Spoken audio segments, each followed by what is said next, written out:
Good morning, everybody. Like Dana said, I'm Sheri Stephenson. I've been with Overcomers for a while now.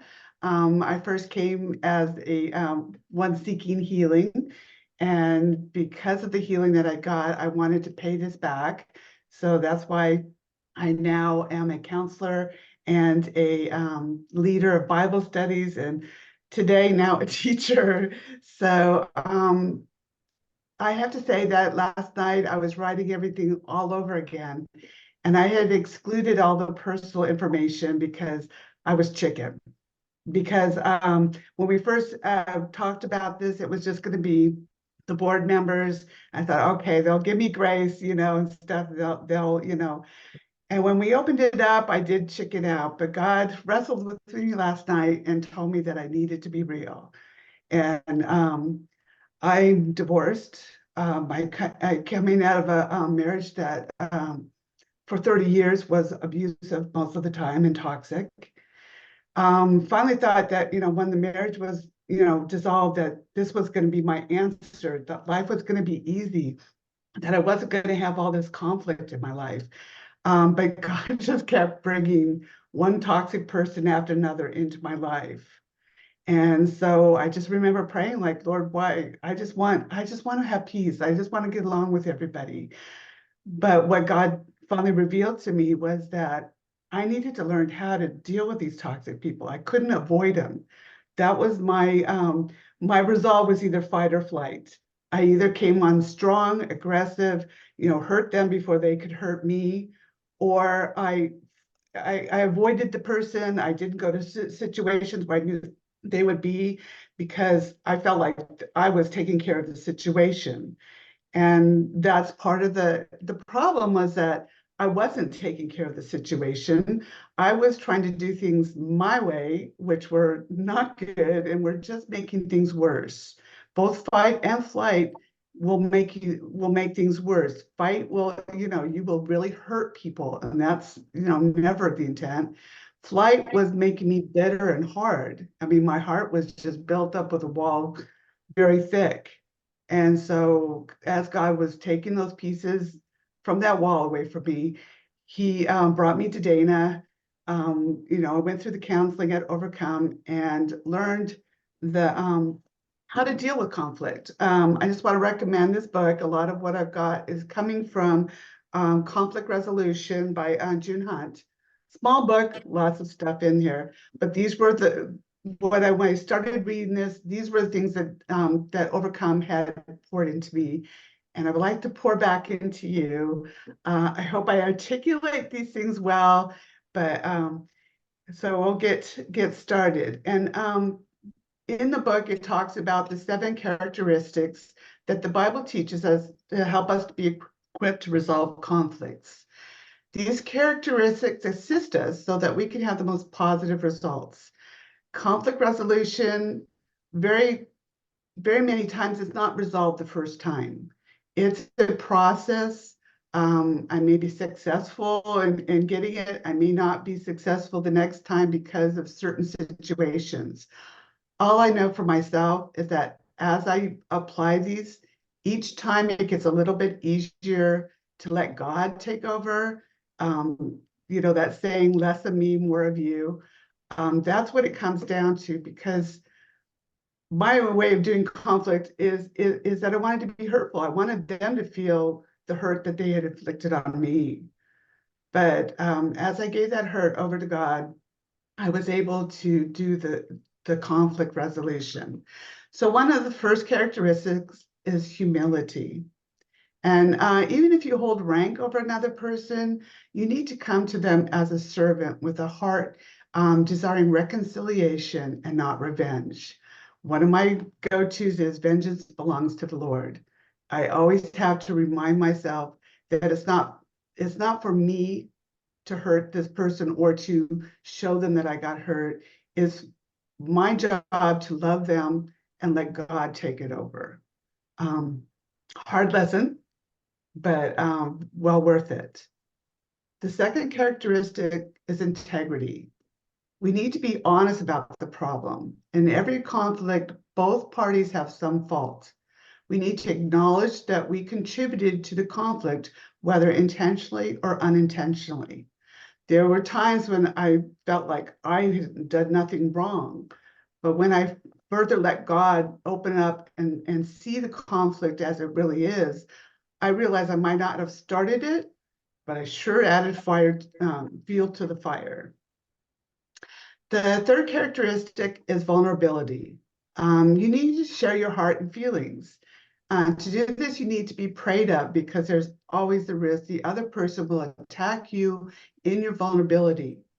But God can shield your heart at these times so that mean and critical words can slide right off you and you're able to stay calm and kind. I was very doubtful of this when I was told this, but I know, and I'm here to tell you today that that is so true. And it's just the most awesome feeling to know that God is right there alongside you. I was able to accomplish this when I was walking close to God and holding close to the scriptures that He had given me. It helped me to see myself through God's eyes and not through man's eyes. I was repeatedly told that I wasn't good enough, and God tells me I am more than good enough. The fourth characteristic is submission. Don't force an action not under your control. Statements like, you need to do this, or you need to change your attitude, they're not helpful. You can't control the other person's actions, and it just it causes more conflict because the other person feels that you're trying to control them. The goal is to respect each other and to change past behavior so that the relationship can be renewed and to flourish.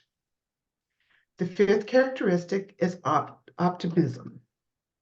Expect the best of another. Don't go into a conflict resolution feeling that the other person is never going to reconcile, and then trying to reconcile is a waste of time. God can perform miracles, and that includes reconciling people who have differences, even serious differences. Remember, God can do all things. Number 6 is faith. Jesus is in the situation with you if you let Him in. He can change both you and the other person. God's will is for His children to live in peace. We just must have the faith that God can accomplish this and not stand in His way with our unforgiveness and bitterness. The seventh characteristic is exhortation. Choose your words carefully. We all know that it's not always what you say, but how you say it. I was the one with my hands on my hips and rolling my eyes, with an attitude. And now we all probably know how irritating that can be. It's so easy to say cutting and mean things, but it takes listening to the Spirit to find kindness, to be able to see things from others' perspectives. Forgiveness is not contingent on resolution, nor is it based on feelings. Forgiveness is a choice to do what God tells you to do. Realize that when Jesus was being crucified on the cross, He said, Father, forgive them, for they do not know what they are doing. That was Luke 23:34. I would like you just for a second to imagine right now a hook attached to your collarbone. Imagine all the pain attached to the hook that is a result of the wrong that has been done to you. Ask yourself, do I really want to carry this pain with me for the rest of my life? The Lord wants you to take the pain from your past and release it into His hands.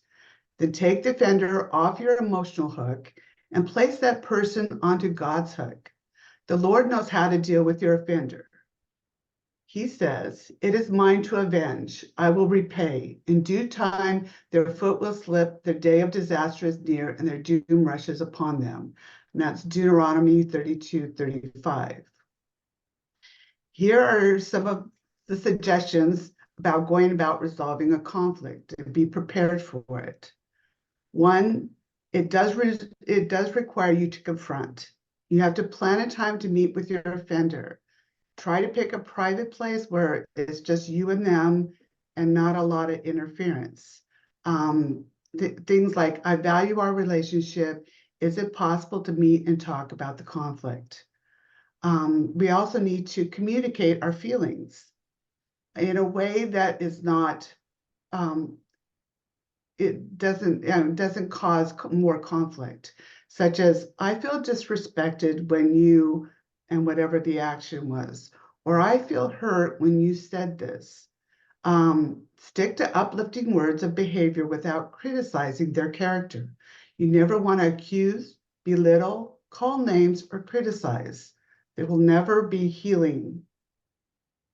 It reminds me of the reckless words pierce like a sword, but the tongue of the wise brings healing. And that's Proverbs 12:18.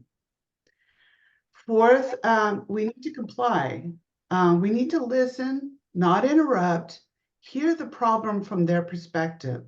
Don't try and make excuses at this time or complain, but be silent. Very hard to do, but a lot of times we just need to really hear what they're saying and not go with assumptions that we've thought that they feel. We need to submit to one another out of reverence for Christ, and that's Ephesians 5:21. Now we need to confirm the conflict. We need to paraphrase the problem back to the other person. You don't have to agree with what they said, but you need to acknowledge that you heard what they said. Sometimes conflicts are resolved because of misunderstandings. This will ensure that you both agree where the conflict lies. 6 is change. We're going to try to address a positive change that will be a resolution. This is something that both of you can work on, but you have to agree on that change, and the outcome has to be that your desire is for this relationship to be healed.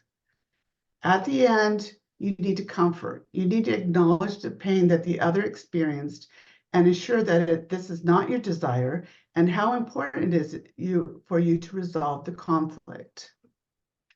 A lot of this was dealing with forgiveness. I had to find a way to forgive. Otherwise, there was no way I could come into this conflict resolution because my feelings of unforgiveness would taint it. So forgiveness is not contingent on resolution, nor is it based on feelings. Forgiveness is a choice that we make, a choice to do what God tells you. Realize that when Jesus is being crucified, that was duplicate. I've already said that. Forgiveness does not require an apology either. God has taught me how to forgive others who aren't even sorry for the pain they inflicted on me. What I had to realize is unforgiveness hurts only me. One of the best gifts that God has given me is forgiveness. I felt trapped in my pain and unforgiveness. I could not move forward in my life and in my walk with Jesus. Forgiveness has freed me of all the poison that makes me feel trapped and was stealing my joy. Now, forgiveness is usually something we must do many times. It's not a one and done kind of thing, but every time I am successful, the next time it's a little easier because I know how to let go and let God. There is a time to be silent and a time to speak, and that was Ecclesiastes 3:7. I remember that quite often because I tend to want to blurt out and say things. I need to filter. I need to be, asking God, is that what you want me to say? It can't be in my flesh. Otherwise, the reconciliation will not occur. We always need to show respect for each other. If the person that you're trying to reconcile with is not respecting you and is refusing to respect you, you need to set boundaries. Jesus does not want his children to be hurt, and boundaries can be very hard to establish, but are necessary when respect is not present. Please know that the resolution is not always immediate. It may take several attempts to accomplish. Sometimes resolution is that the relationship is not possible for now. It doesn't mean that it will always be that way, but there are times when the other person is not willing or able to want to reconcile. I'm currently estranged from my sister. I've tried to resolve the conflict, but it's not something my sister wants. Since my sister has refused to respect me in my life, I've had to walk away from that relationship since it was unhealthy for me. Unfortunately, I was told by the church that I would keep going back to allow her to abuse me. But after studying the Bible, I know that that is not what God wanted for me. He knows maybe we will be reconciled. Who knows? We may be reconciled someday in the future. But for now, I have forgiven her for the things she has done to me. I ask forgiveness for the things I did to her, even though she has refused to forgive me. Though this hurts, I know in my heart I did as God asked me, and I feel free of the bad feelings I used to feel. Healing comes when you place your faith in God and allow Him to make you whole. And that's that's my teaching for today. Yeah, thank you, Sheri. That was awesome. Thank you so much. Yeah, a lot of it hit home. So there is a lot to talk about today. I'm gonna, before I close off the video, because I know some ladies, we're gonna post this on our YouTube channel. It'll be posted by Monday. So anybody that's watching this at a later time that did not join us live, at this point we're going to turn the recording off and we're going to go into a time of discussion. So if you're not able to attend these live, you miss out on this next part of it, which is so important, because this is where, you know, the rubber meets the road, and we really start that time of like discipling and mentoring and talking about stuff. So before I end the recording, I just, again, for ladies that are on now or ones that will watch later, again, we do these every third Saturday of every month, God willing. So our next one is going to be June 16th. Kimberly Molina, some of you guys know her. She's also with Overcome. She's going to be teaching us on the topic of grief. Our next one in July is going to be taught by Anita Loren. It's going to be on anxiety. And then in August, Beth Gigliardi, we're still waiting for her to share with us what topic she's going to do. And then September, we have Kathy Cunningham, and her ministry is called A Seed of Hope Ministry. Hopefully you guys are following her. If not, you should follow her. She has really good content. Her ministry and Overcome, we do share the same heart. She too is going to get back to me on the topic. She'll be in September. We have October and November open. So we are looking for any of God's daughters that feel like God might be calling them to step in and teach us on a topic. So if you're interested, please contact us. We would love to talk with you. October and November are open. And then December, we have Marianne Alvarez. She's also in Overcome Ministries. She's going to teach on forgiveness. I think December is a very good year for, I mean, good month for talking about, you know, forgiveness. So that's kind of our calendar for the remainder of this year. So we'll start posting for our next one in June. But thank you, Sheri, for teaching on. And we're going to go ahead and end our recording so we can open up our time of discussion. All right. So.